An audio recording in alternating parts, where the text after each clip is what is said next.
Good afternoon, everyone. My name is Jonathan Mehta Stein. I am the new Executive Director at California Common Cause. Thank you for joining us right on the dot here at 12 noon for what is hopefully the first of a weekly series that for right now we're calling Lunch with California Common Cause, in which I'll be in conversation with partners in the democracy space and with you, our members at California Common Cause, in our fight to make California and its democracy more inclusive and more representative and more responsive to everyday people. Before I bring on our esteemed guest today, Dr. Mindy Romero, who is the head of the California Civic Engagement Program and the board chair at California Common Cause, near and dear to us at California Common Cause and a leading member of the California Common Cause family. I want to take just a few minutes to speak to this moment in American democracy and speak to this moment in our lives. I know for many of us, and for me included, this has been a difficult, painful week. I want to acknowledge that it's been more painful and more difficult for others, including Black Americans. And our hope is that we here at California Common Cause can be part of the solution of building a more equitable and more inclusive democracy. I just want to start with some personal reflections, though. I spent the last 7 years as a voting rights attorney, doing everything I possibly could to expand access to voting. My colleagues and I would work so hard just to register one additional voter or to bring one additional person into our democracy. And in this moment, I'm hyper aware of the limitations of voting and the futility of narratives about how people should just vote their anger or they should march right to the ballot box, how they should vote out the people who are causing all these problems. Voting is not the only solution in every moment. It's not the right solution in every moment. There are so many other forms of political voice that are critically important, and we're seeing that now in this moment. And yes, of course, if you disagree with the policing practices in your county or in your community, you can vote out the sheriff or you can vote out the district attorney. For the record, that's actually super hard. Those are really entrenched offices, and it takes tons of time and money and political savvy. The communities that feel aggrieved often don't have. But also, and more importantly, in a moment in which you are experiencing police violence, voting doesn't matter. You can't vote out the police officer with a knee on your neck. Some pain, some frustration, some anger, some injustice is just too heavy, it's too urgent to voice it once every 2 years at the ballot box. And this isn't a new realization for me. After doing years of work in immigrant communities, we've always known that when we spoke about voting, we were reaching just a fraction of the folks in the community. We always knew that there was real leadership among people who couldn't vote because they weren't citizens or because they were too young or because they had criminal convictions. And also there's just plenty of people who don't trust the government because government has so often been a negative presence in their lives or in their communities.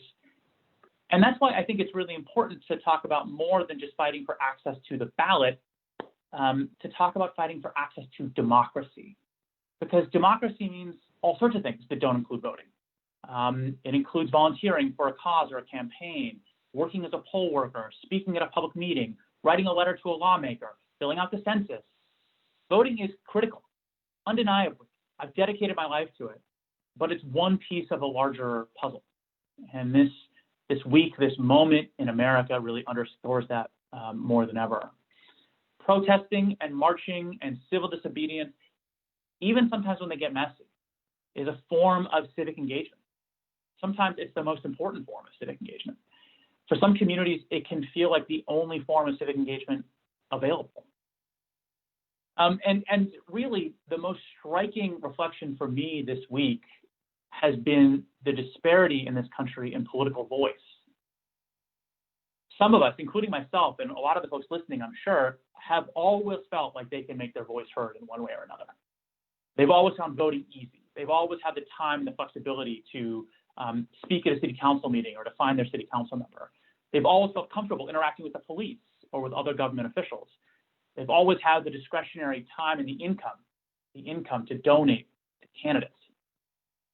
And more likely than not, they've always been able to find a candidate that in some way represents their views, someone who they're passionate about or inspired by.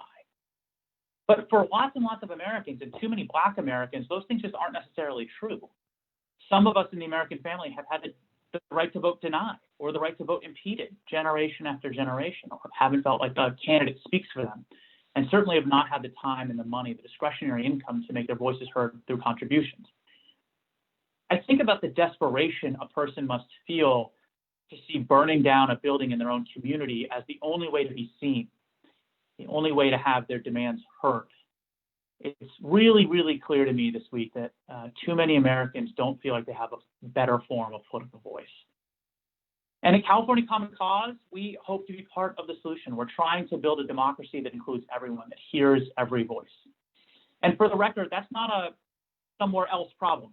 That's a California problem.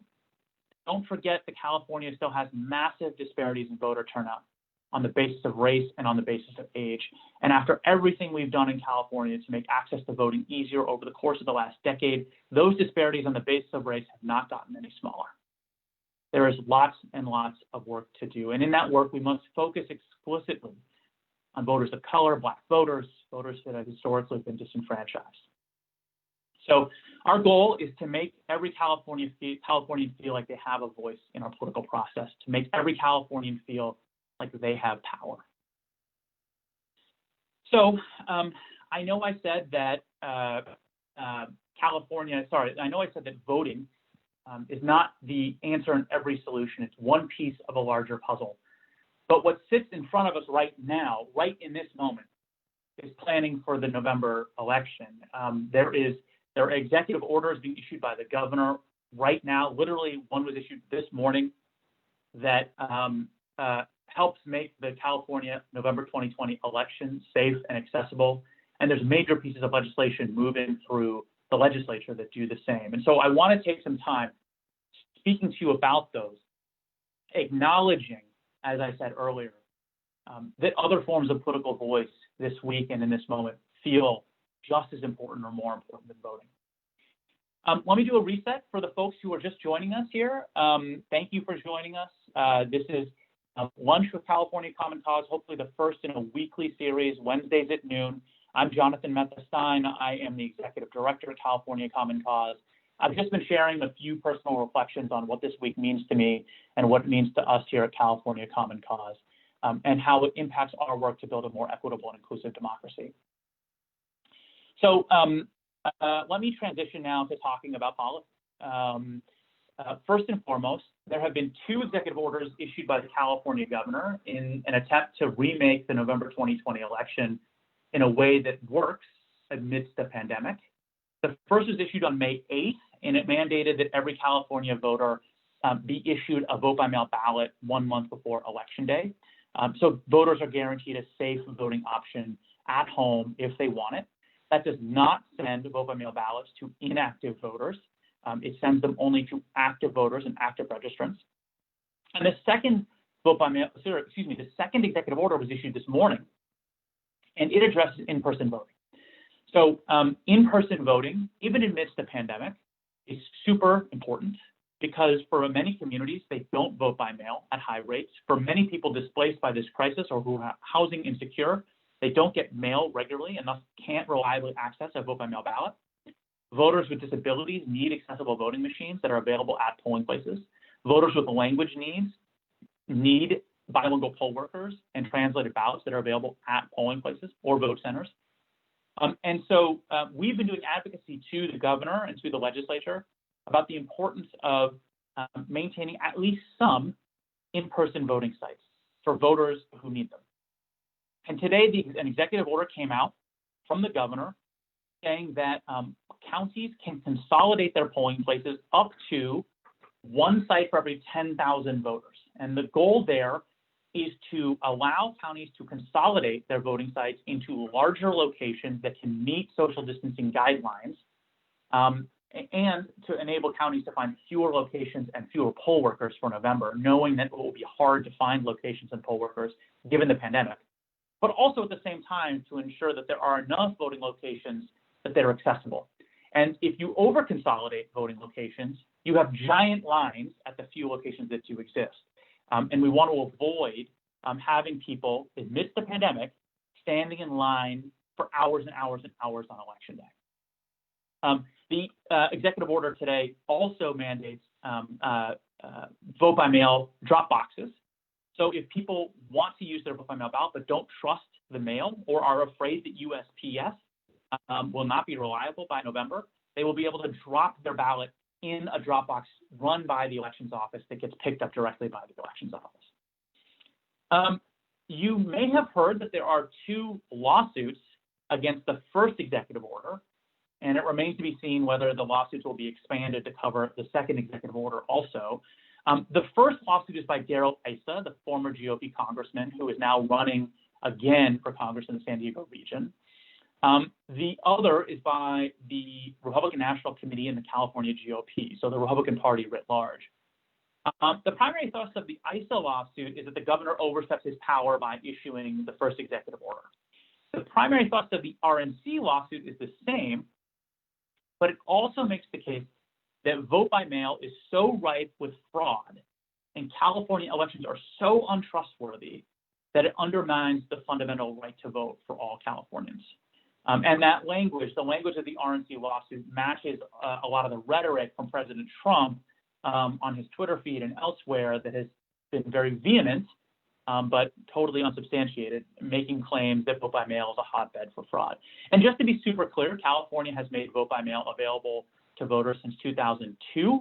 It is hugely popular. In some counties, over 70 or 80% of the county votes by mail. There is no evidence today, and there's never been evidence in California of widespread fraud because of vote by mail. 5 states use basically universal vote by mail. None of them have had a fraud scandal since they made that move. Oregon is one such state, and it sent out 100 million mail-in ballots since 2000.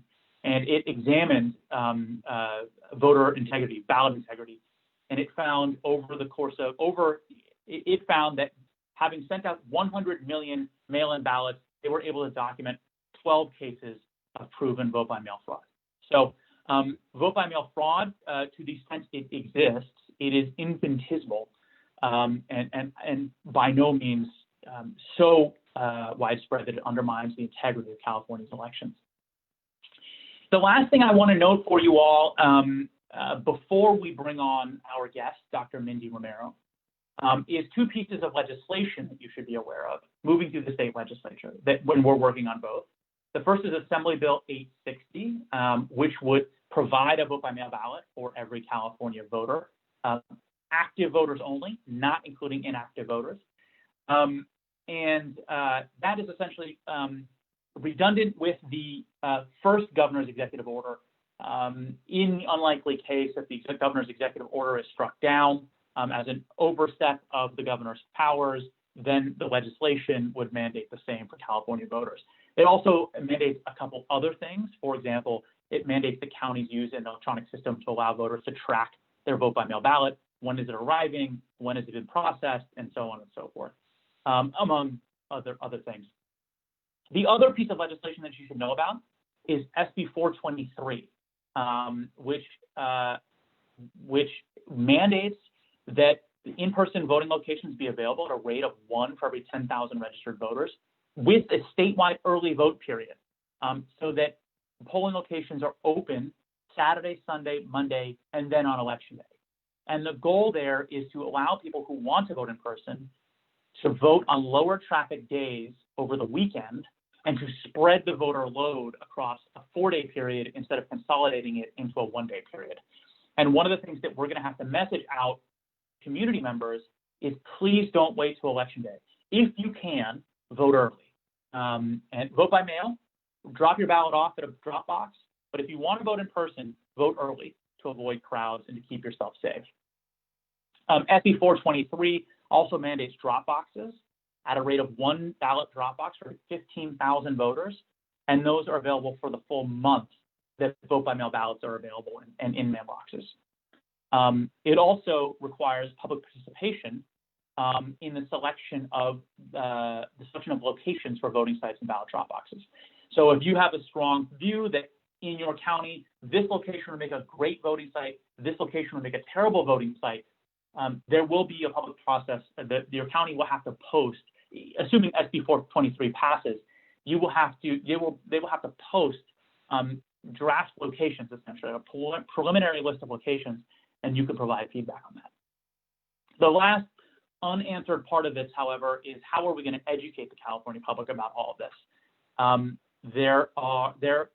The California election in November will look unlike any election we've ever run in the state, and we're going to need to educate California voters about this, particularly California voters who have never gotten a vote by mail ballot, don't know what it looks like, don't know how to vote on it, don't know how to return it. And then additionally, we're going to have to educate voters who are at risk with the pandemic, who are immunocompromised or at-risk groups about how they can cast a ballot safely. We don't want anyone to think that they, because of the pandemic, they have to sit this out. But we need resources in order to do that. To run a massive statewide voter education campaign is going to take resources. And in this moment of budget crisis, we don't know how that's possible. So we're doing advocacy to the legislature and the governor on behalf of some sort of public education campaign, but where the funding for that is going to come from, we do not know. Every one of us is going to have to pitch in to try to educate our friends, our family, and our community about how to vote safely in November. Okay, so I want to bring on now our guest, Dr. Mindy Romero.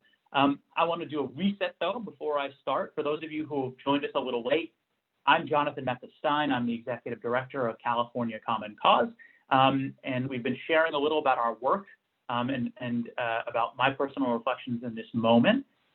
We're joined by Dr. Mindy Romero, the head of the California Civic Engagement Project, which she is the leading researcher in California on California's electorate.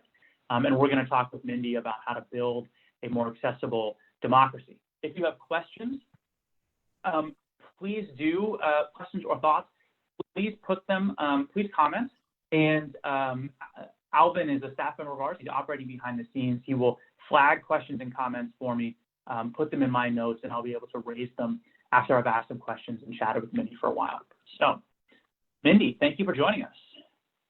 Thanks for having me, Jonathan. Hello, everyone. Okay, Mindy, let's start here. We've talked a lot today about building a California democracy that hears every voice.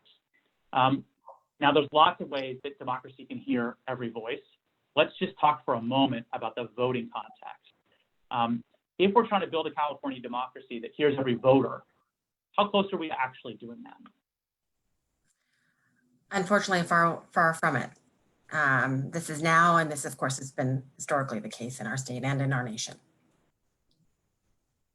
Can you give us some data that shares, which groups in California are voting at lower rates? Where do we have the most progress yet to make? Well, I'll just kind of give a brief overview. So, of course, it depends on the type of election we're talking about, whether it's a primary or a general or a midterm or presidential or special election. But across the board, what is common in every type of election is that we see significant disparities in turnout rates by race, ethnicity, age, young versus older, income, lower income versus wealthier. Groups of color have significantly lower eligible turnout rates. So Latinos, Asian Americans, African Americans, that's where we have most of our data. And whites are disproportionately have higher turnout rates and disproportionately represented amongst the voter group. Whether it's a high turnout a year or a low turnout year, we know this is always going to be the case. And these disparities have significant impacts, obviously, on the voice, right, and the decisions that are made in every single election. Yeah. So let's talk about November 2020. We don't want anyone to feel like COVID keeps them from casting their ballot. You might assume that because of COVID and because of social distancing, everyone intends to vote by mail in November. But your research shows that's not necessarily true. So how do people want to vote in November? Yeah, well, I think it's important to note that California, for quite a while now, has had a significant number, a significant proportion of its voters use vote by mail, either sending that vote by mail ballot through the actual mail or dropping it off at a Dropbox or election. That's increased in every election. In the primary, it was 72% of all ballots cast were with a vote by mail ballot, no matter how it got there. But there's still always, in every election, a significant portion of the population, right, that still votes in person. And yes, the question was, in the era of COVID, would we see something different? Would very few voters want to vote in person? What would that look like also by race and ethnicity and age and other subgroups? So we also know in California, even with those really high vote by mail use rates, that at any election, we see differences in who uses vote by mail. So there are lower vote by mail use rates for Latinos and young people, for instance. So they choose to use in-person voting more than other groups, if that makes sense. So in November, we just conducted a representative statewide survey, myself and my colleagues at UC San Diego, Ed Kauser and others, and asking voters this question in the era of COVID. And still about 30% of voters are telling us that they want to vote in person in California. About 52% said they want to send a mail ballot through the mail. Another 19% want to drop it off, which is a significant difference, right? Dropping it off, the real reasons why people want to drop it off versus sending it through the mail. So they still need that connection and a physical location to drop it off at. And then if we break it out by race ethnicity, we know that Latinos and Asian Americans are preferring vote by mail a little bit higher numbers, but Latinos and African Americans, only about 48% of them said that they wanted to actually mail their vote by mail ballot. So there are also differences by race, ethnicity, and age, pretty significant by age as well. Is there a partisan valence to vote by mail? This is sort of part of the national narrative. Yeah. If you increase access to vote by mail, does it help one party over the other? No. So from much research in the field, nationally, we know that there is not a partisan bias in vote by mail. So claims that increasing vote by mail, for instance, could hurt one party or another, or as President Trump has claimed, hurt Republicans, there's no evidence to suggest that. In research in California, we've seen this as well, no impact based on party, and also in the recent survey that we just put out. Again, in the era of COVID, actually no changes, no partisan effect in how they want to vote or how they prefer to vote right now. And we don't expect an impact on turnout, at least at this point from what we're seeing. There should be no benefit in turnout-wise for one particular party over another, or independents, by the way, as well. Interesting, yeah, and what we've seen, despite national rhetoric that pretends like vote by mail is rife with fraud, and Mindy, I'll own the word pretends, you don't have to as a researcher, but there are Democratic and, importantly, there are Republican secretaries of state who are preparing to increase access to vote by mail in states across the country, and they've often pushed back on our president. Republican secretaries of state have pushed back on the president, saying, we've always used vote by mail is safe, and I trust it for our voters. So there's a bipartisan embrace of vote by mail, and that has existed for a long time. Absolutely, and what the narrative should be around vote by mail is not only understanding that this is an important option for voters, where we are a heavily used vote by mail state. That's not the case across the nation. And opening up access to vote by mail and making sure that it truly is accessible and widely available in the era of COVID. How we do that in each state is going to look different, right? The resources that they need, the outreach and the education for voters. So the conversation should be how to actually, not just whether it should be delivered, but how to deliver it in the most effective way. And all of this conversation, and yes, I am a researcher, but the research tells us there's not a partisan impact. And so really, all of these claims are intentionally or otherwise are really just serving to confuse and really pull needed resources and conversation away from what is a really valid and important option for voters, right? For voter safety. Right. Yeah. Right. So you said earlier that 30%, this is a pretty striking statistic, about 30% of Californians still intend to vote in person despite a pandemic, which really underscores how tied some folks are at this point, how tied some folks are to the in-person voting experience, or how some folks feel as though they only get the services they need in an in-person environment. I just want to actually, before I ask my next question, let me pause with an interregnum question. Voters with disabilities are a good example of folks who get really critically needed assistance at in-person sites. And share the finding you had about voters with disabilities, because I think it illustrates how for some populations that cannot be overlooked, we really have to plan carefully for in-person. Yeah, so in our survey, voters that identified having some sort of disability, 63% of them said that they would like to be able to use an accessible voting machine at an in-person location. This is separate from whether they said they intended to vote by mail or at a polling place, whether they had made that decision, what direction they had gone in and for that decision, but they said they wanted to be able to.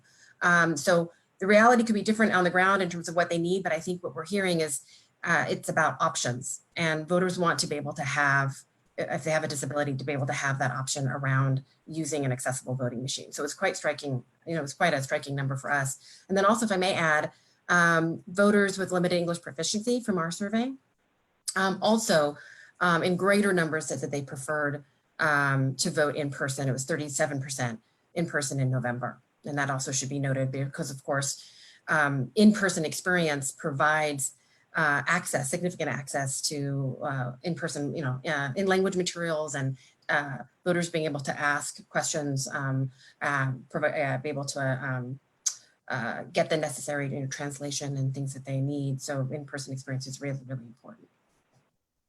In fact, your research showed that if you only offer mail voting, and we're asked this sometimes by even supporters and members of the organization, why don't we just move to all vote by mail? It seems like the easiest, simplest, and safest option. Yeah. In-person voting sites create some risk of COVID spread.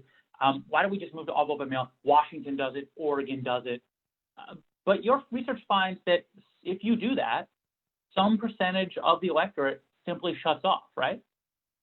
Yeah, they're small percentages, but if you think about a state like California that has 20 million registered voters, and this survey, by the way, was of eligible voters, not just registered. So we have about 25 million eligible voters in California, so it's representative of that population. 5% of eligible African Americans said they wouldn't vote at all. Another almost 5% of Asian Americans said they wouldn't vote at all. 3% of whites, 2% of Latinos. So again, translating that over, that's potentially hundreds of thousands of voters, right, that are saying at this point they wouldn't vote if they only had a vote by mail option. So quite, in that sense, quite significant. And is there any partisan valence to that? Is it overwhelmingly that the people who say they're going to opt out if it's only vote by mail, they're all Democrats or they're all Republicans? Thanks for asking for that clarification. Nope, that also, we did not see any sort of partisan bias or difference around that question either. Yeah. Okay. Thanks for sharing that. Any significant difference? Yeah. Yeah.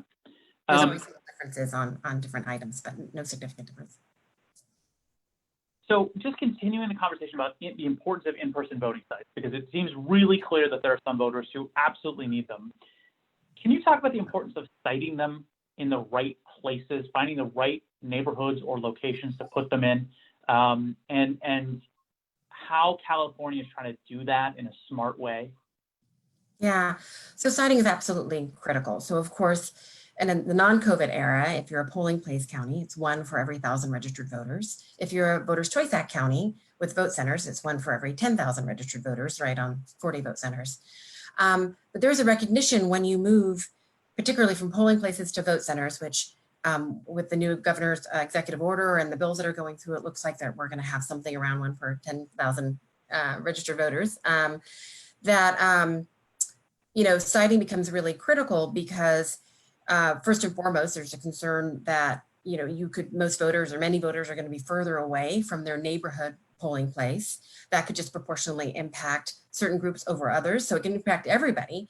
But also, anytime you talk about any kind of electoral change, you want to make sure you understand if there's some sort of disproportionate impact. And if you don't site correctly, these reduced number of locations, could you be putting them in places that are going to benefit some groups over other groups and are going to disenfranchise, right, potentially whole communities. So I think and please add anything to this, Jonathan, that you want. We also know from research in California and the research that we've done at the California Civic Engagement Project, that again, there are differences by group, by by race, ethnicity, and age and so forth, in terms of their use around vote by mail and their use of polling places and vote centers. And so groups that prefer, or at least I should say, that end up using in-person options more frequently. What happens when you have fewer locations, they're not as readily available or accessible? What does that mean for those voters that are are looking and needing an in-person experience, like a voter that needs language assistance, for instance, or voter with disabilities that needs access to a accessible voting machine. So all of those considerations are really important. And matter of fact, in the Voters' Choice Act, when we went to the vote center model for those counties that have adopted it, there were 14 criteria that were built into the law as part of the negotiations around that bill that recognize the importance of citing, equitable citing, considerations that county registrars have to take when they are making their citing decisions. Right now, with the executive order and with the legislation that's in play, we're not having that specificity around the things that registrars have to consider. And of course, they're under, we know, significant constraints in the COVID era in terms of availability of locations and availability of staffing. But it remains, there has been a recognition in California that when you go from polling places to vote centers and you reduce that number, there is a great importance to be considering the equity of that citing process. So it's something that we should be thinking about quite significantly when we're talking about this major transition for all of these polling place counties in California. One of the real dangers of November is people who have been accustomed to voting at the school down the street or the church around the corner for 20 years go to that voting location on election day, assuming that, because they voted there every single cycle, that they're voting there again in 2020. And that church or that school is no longer a voting site, and the voting site is actually 20 minutes away or whatever the case may be. There's a real danger of that. And that's why voter education is critically important in any election. It's even more important in this election. And if I may add, though, that's also part of the concern, though, right? Is that we won't have enough education, period. We may not have the resources that we need for this monumental educational lift that's going to happen. And we typically see that communities that historically underrepresented communities when it comes to voting, it's even more difficult for them to get that information when that change has been made. So the concern in California is the voters that are already kind of plugged in and are kind of high information voters. They may get that information that the change has happened, but what about voters that aren't as plugged in, that for lots of very real reasons are not as connected to that information stream? What's going to happen, right? Even if there's equitable citing, we need to make sure that they understand the changes that are made, that they trust those changes, and that they get to where they need to go, to the appropriate location. So if you're just joining us,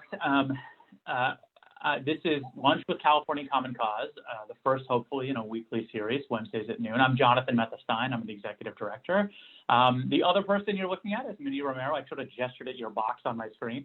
Mindy Romero is the director of the California Civic Engagement Project at USC, and also the board chair of California Common Cause. So an easy get as a guest. Though in future weeks, we'll be talking to other partners and allies in the democracy space to tackle different parts of California's democracy.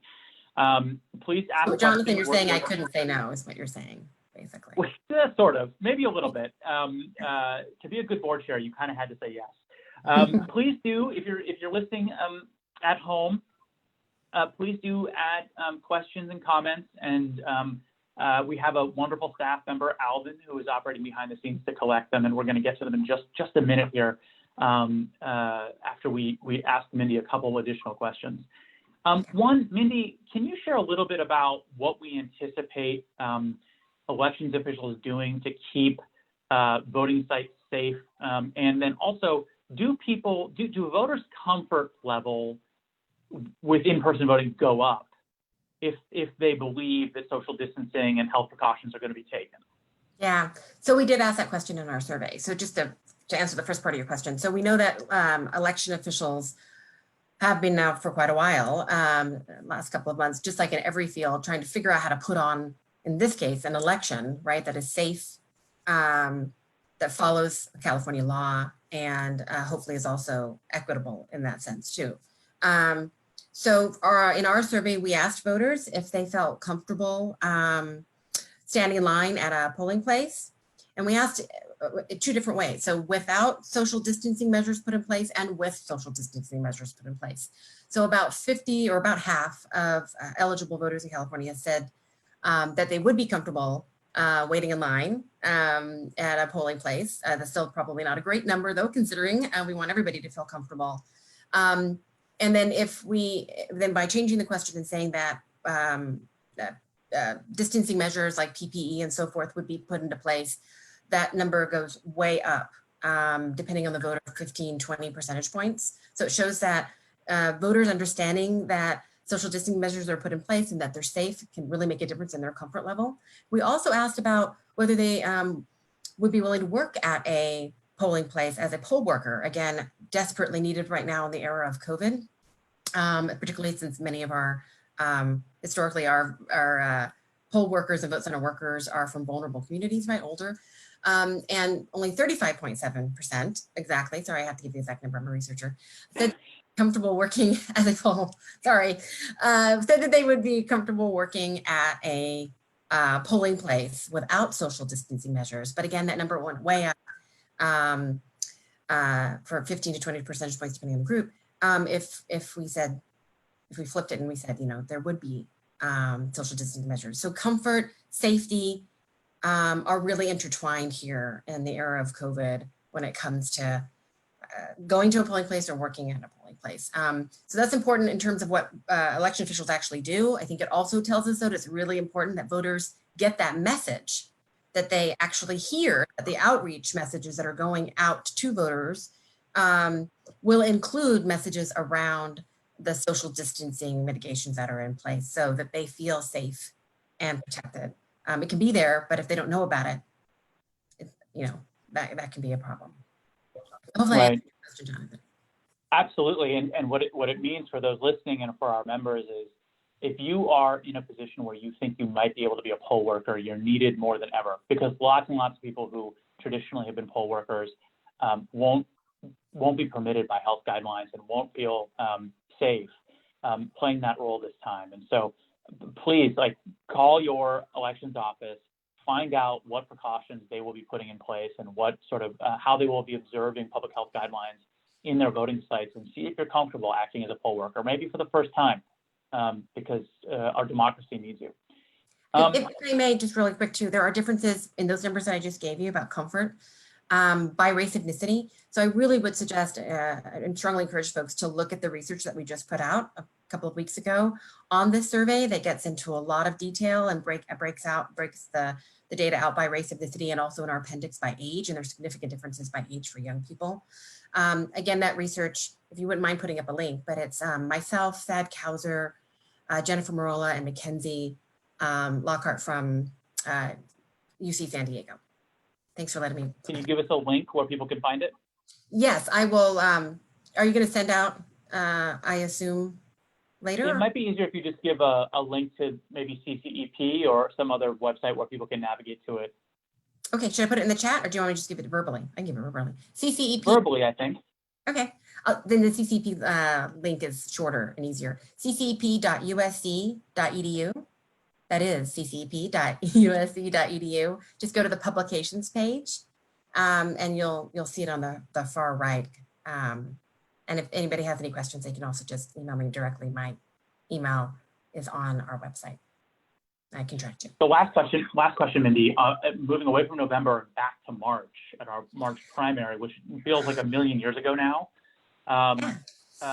What do we know about the March primary electorate? We started this conversation by saying we're trying to build an electorate, a California electorate that looks like California, where every Californian has a voice. How close in March did we get to actually doing that? We actually stepped back a little bit. We lost a little ground. I hate to say that. This is kind of breaking data analysis, but so probably many on the call have heard some good numbers, and we should be happy with these numbers overall to some degree. We know that from the Secretary of State's office, they've reported that turnout was higher in the 2020 primary, about 4 percentage points higher than the most recent comparable primary, which was of course is 2016. It was 38% in 2020, not a great number, but again, historically, it actually ended up being the second highest in about 30 years or so, or a little bit more than that.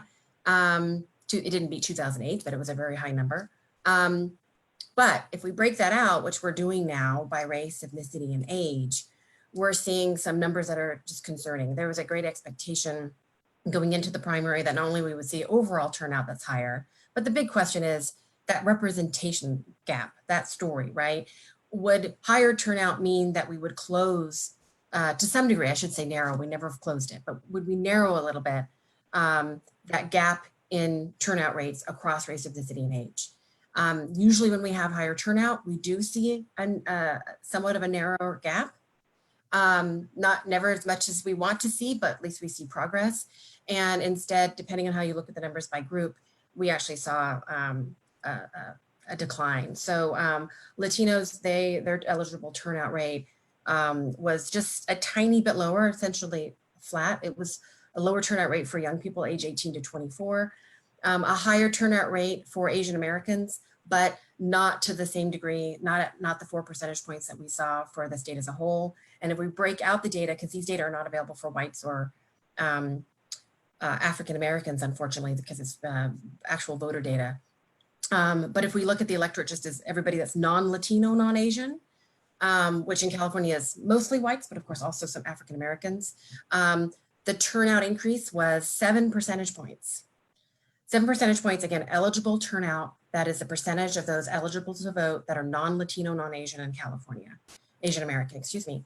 And Latinos saw a tiny bit of a decrease. Asian Americans saw a tiny bit of an increase.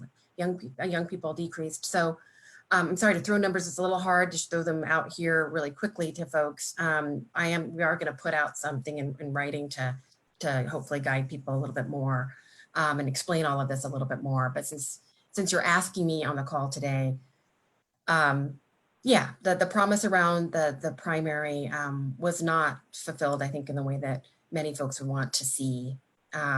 We did see higher turnout, that's great, but we didn't see a closing of that gap to, a narrowing of that gap in turnout.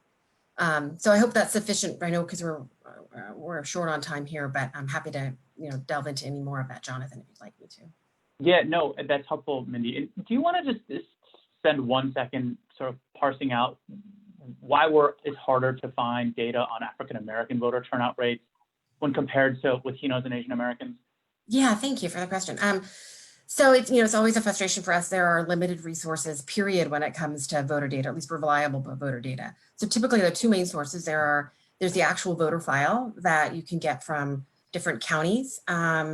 You can get from the Secretary of State's office, you can get from vendors, and I should say the data that we use to crunch the numbers that I just mentioned to you is actually from Political Data Incorporated, a really well-known, respected data vendor in California. Their data originates from the county registrar's offices across the state. But with the voter file, we're not able to reliably, for research purposes, identify African Americans and whites. One of the primary ways to identify out of the voter file is by surname, and you can't accurately do that. And as researchers, we don't want to do harm either. And so if we don't feel the data is accurate, or is questionable in some way for research purposes, we're not going to put it out there. There's also survey data that's out there, and a significant source of that is from the census current population survey, where people self-report their race or ethnicity. So of course it is available for African Americans, but those data are not available for primary. And when they are available for general elections, there is quite a significant delay for when we get those data. So often the first few months after an election, when people are kind of writing the narrative in their media stories and there's need for research, and others will use the voter file, which just means it's a more limited conversation because we can't identify data for African Americans. And then hopefully when the other data sources come out, we can then, and others will, and this is what typically happens, is then we conduct additional analyses to be able to break out those data for African Americans. So they're not comparable. It's apples to oranges in terms of the methodology and how the data is constructed. So we have to be careful there. But anyway, that's why I'm giving numbers that are for Latinos and Asian Americans and not for African Americans at this point. Yeah, Thanks. hopefully I didn't get the weeds So too much, but I think it's important. Let's turn to some questions from our viewers. First, Sharon Liu asked, with vote by mail, is there less of a chance for Russia to interfere with the November election? And I'll take that. I think what's important to note is that it's very, very, very difficult, if perhaps impossible, for Russia or for a non-state actor, for example, to interfere with ballots as they're being cast on voting machines. California does not connect voting machines to the internet because of hacking concerns, and California uses something called a voter verified paper trail. So with every vote cast on a voting machine, there is also a paper ballot that is printed, acting sort of as a receipt that a voter can verify before casting, and allows it to act as sort of a, for audit purposes, you can determine that the votes are counted correctly. Russian interference in our elections is much more likely to appear in the form of media disinformation, social media accounts that are intended to manipulate the American population or to manipulate the American discourse. And vote by mail versus in-person voting, that's obviously irrelevant to this question of how Russia or other malignant actors are able to influence the conversation we are having about ourselves and about our politics. So that is a whole separate conversation about trust in our democracy, about the credibility of certain voices in our democracy, and so on. But the question of how we actually cast our ballots is less relevant to that piece. Brian Bailey asked, would ranked choice voting give better results in primary elections? And I'll say that we don't have an official position in support or opposing the use of ranked choice voting in a presidential primary. But I will say that you can see how ranked choice voting would change the outcome of the Democratic primary, for example, because in this instance, we had a Democratic primary. We didn't really have a Republican primary with a sitting Republican president. You have situations in which there are lanes in the Democratic primary, lanes where you've got the moderate lane and you've got lots of different candidates in the moderate lane. You've got lots of different candidates in the progressive lane. And if you've got one moderate and you've got three progressives, the three progressives are splitting votes among themselves and they can't consolidate in a way that allows them to challenge the one moderate, or vice versa. You have one progressive and you have two moderates, and the two moderates are, or three moderates, and they're sort of putting pressure on moderates to drop out so they don't vote split. Ranked choice voting allows for voters to say, I support this person number one and this person 2 and 3, and if my number one choice isn't relevant or doesn't garner enough votes, please redistribute my vote to number 2. And you may get a more representative view of what the electorate actually wants. So this presidential primary has really showcased, I think, for supporters of ranked choice voting, where its value lies. I'll just say, as a researcher, we don't really yet have a lot of research to tell us. And the question was, is it better? And I would ask, what do you mean by better? Of course, are you talking about higher turnout? So it really depends on how you want to define it and approach the better question. But right now we have just a limited amount of research around ranked choice voting. In my center, we haven't done any research in California around that. So there's still a lot to learn around what the impacts of ranked choice voting is on the electorate, particularly for underrepresented groups and low information voters. Eduardo Garcia wants to know if you can share the report, Dr. Romero, that references how folks want to vote in the 2020 election. So maybe provide your Twitter account, perhaps, or your website again, just so people know where they can find your research. Yeah, ccep.usc.edu. And if you, in publications, go to that section. If you don't find it, email me, or tell you what, I'm happy to also to tweet out the link after this webinar today. And my Twitter account is Mindy S. Romero. Mindy S. Romero. Great. And mine is @_Jonathan Stein. Not that anyone asked, I'm just putting it in there. I think you're saying that you're going to retweet it for me, is what you're saying. Oh yeah, absolutely. I'll retweet Mindy so you can see it. CCEP, California Civic Engagement Project.usc.edu. Yes, thank you. Let's see here. Chris Chafee asked, is there any discussion about requiring counties to post information at closed polling places to educate voters on where they can vote nearby, given the new system in November? And Chris, I'll say that the answer to that is yes. It is very, very unlikely to get passed. That is to say, in multiple elections. The reason I know this is because in November 2018, we worked with, in a previous role, I worked with a number of counties who were implementing the Voters' Choice Act. The Voters' Choice Act moves from polling places to vote centers, these consolidated voting sites that offer more services than a standard polling place. And one of the things that we pushed in every county was, can you please put a sign up that on every polling place door, so if people who are accustomed to voting there show up on election day, they realize, oh, this polling place is closed, I should go to this vote center nearby, or here's a list of vote centers I can choose from. The logistics and costs of that are simply more than counties are willing to put up with. They have a lot of challenges on their hands already, and their view is we can't go around and do that in thousands and thousands and thousands of locations, and what if those signs get taken down, and yada, yada, yada. What happened in San Mateo County, I want to highlight for you, is that a community organizations banded together to make laminated posters, basically, that listed all of the voting sites, the vote centers. And they went around and they put them up on polling places, former polling places. And they told the elections office they were doing it so that the elections office understood and there was clarity on both sides. But it was sort of a community-driven effort. And I want to just flag that if you're interested in doing something similar, potentially work with community organizations and work with your county elections office.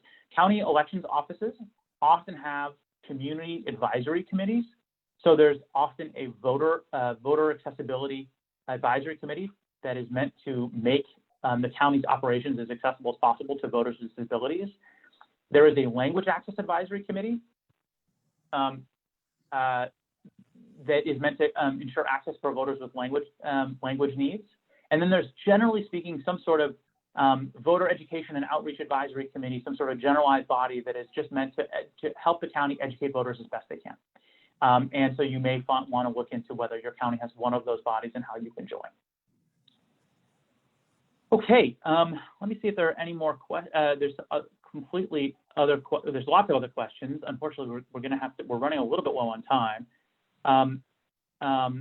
John Kotick wants to know, Mindy, if you're able to do any spot sampling or polling in the wake of George Floyd's death and the protests that are emerging all over the country, to see if that in any way changes how people want to vote. That's a good question. Actually, so we've got, we're working either totally generated or in partnership with other folks on a number of surveys, including another survey as a follow-up on the work that I just mentioned on this call, my colleagues at UC San Diego. And that follow-up survey, we are waiting. We were going to put it in the field like yesterday, and we're waiting to make sure that we're kind of capturing what's happening and kind of allowing. There's folks' reaction, and then there could be their reaction that could be very specific to the election itself, and as you said, how and when what ways they want to vote in November. So we are thinking about the environment around us, putting out a survey and asking for responses during this time. Also, you may not get a lot of responses. It could potentially affect the sample size. So we're trying to adjust our methods, but so I think that's a yes. But I think as we continue down this path and produce additional surveys, there's always a possibility that we directly ask also around what's happening with the protests and the issues that are currently happening in our city. So. Yeah, we're thinking. Thank you, Mindy. So yeah. I just got an email. From my mom telling me that she really enjoyed this past tense, which means my mom has logged off, which means we're probably going past our people's attention spans. Carol Boyd asked the question. Moms are great for that. Moms are great. They really signal what your best choices are. Carol Boyd asked the question that I'm going to use to wrap us up, and she says, she's been active, she's doing things. to help create a more civically engaged community? What else can we do to encourage more people to vote? And I want to just use this moment here in the last 5 minutes to return to what I was sharing at the beginning of the hour. And this was going to go half an hour, but here we are an hour in. We're going to do this every week, hopefully, with a different guest. Thank you, Mindy, for being a lovely, wonderful guest. And we may not go a full hour every time, but this was a great conversation, and thank you all for listening. I think this is a moment to recognize the power of other forms of civic engagement. We have to drive people to vote in November. It's important that we don't let COVID keep us from having a fully engaged electorate. And as we get closer to November, it's critically important that you, as listeners here, as super civically engaged democracy warriors, you find out how the elections are going to be run in your county, and you do everything you can to spread that information. Where will people actually be able to vote? Where will ballot drop boxes be? What does a vote by mail ballot look like, and how can you use it? And to spread that information, not just to your usual network stuff, but people who would otherwise not get good, reliable voting information, people who might otherwise be left out. But in this particular moment, this week, this month, I think it's important I think it is okay in this moment to de-emphasize driving people to turn out to vote, and instead driving people to find ways to stand up and speak out in other means. I said at the beginning of the hour, there's lots of different forms of civic engagement, whether it's speaking at a public meeting, or it's writing a letter to your lawmakers, or it's taking to the streets and protesting and marching. Help people find their voice in this moment. Help people overcome any hesitation they may feel, or despondency they may feel, or disillusion they may feel in this moment, because that is so easy right now. There's so much hurt, there's so much pain, there's so much frustration. If you have optimism left, and you can find a way to spark optimism in another person so that they're able to feel effective, valued, impactful, if you can help them find their voice in this moment, I don't think there's anything more powerful you can do this week or this month. And then as we get closer to November, we can work together on making sure everybody is able to access their vote. Mindy, would you like to share any last thoughts here before we wrap up? Well, just on the brief, quick numbers I gave on the 2020 primary, since again, I think that could be a frustrating tease for some people if they're wanting to understand more. We will put out a fact sheet from my organization, the California Civic Engagement Project at USC. So if you do go to that website that we gave, you can sign up for our newsletter, and you'll automatically get that fact sheet. I'll be doing an op-ed pretty soon too, that I use my usual kind of discussion of election results. So just want to make sure folks know that that's going to come out in a more detailed way, kind of breaking out that second highest eligible turnout, and it was 38 years, not 30 years, but and what it really means, right, for California, and the questions around representation. But I just want to echo also what you said, Jonathan, about it's not all about the vote. Right, and all of these concerns are also intimately intertwined with why people don't vote.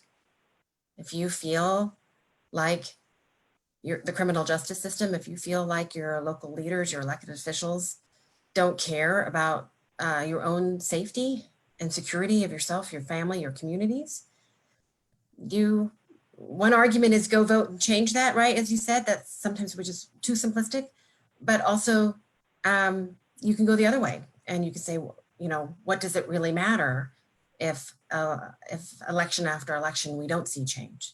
Now, voting does matter, but it's so much more complicated than that for so many communities. And I think we have to really see the full picture here, and how all forms of civic engagement, are connected in these ways. So thank you for calling that out and highlighting that. Thank you, Mindy. Thank you for being a wonderful guest. If you're interested, folks, in more of our work, you can go to our website, californiacommoncause.org/California. If you're interested in our partners, we work in coalition with other great groups all the time. You can Google the Future of California Elections, which is a coalition of organizations that do voting rights in California. Their members page will show you who we work with, who our allies are. Thank you so much for being part of this with us, and for spending an hour of your day with us. We really, really appreciate you and all of your questions. Stay safe, be well, and thank you for being with us in the fight for a better democracy. Thank you.